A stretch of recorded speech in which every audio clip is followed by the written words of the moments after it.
Büdös kurva életben. Bassz meg, Tibi. Hát ez oda bassz. Geci.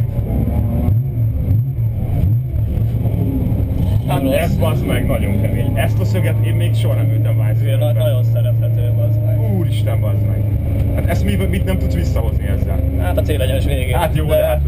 Amúgy tudod, hogy lehet visszahozni ezt is? Jó gumival. Aha. Tegnap fölmentünk, két kör.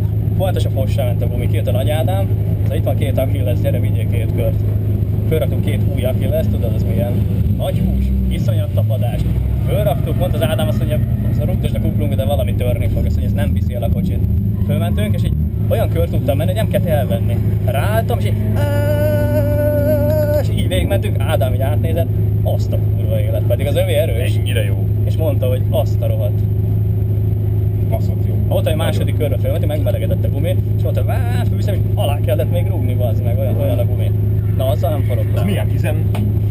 Hát ilyen 25-45. Nem, hogy 17-18? 17-es fozom, csak 7-es felnyeim vannak. De ez a kormányszög, ez brutális. Kurva jó,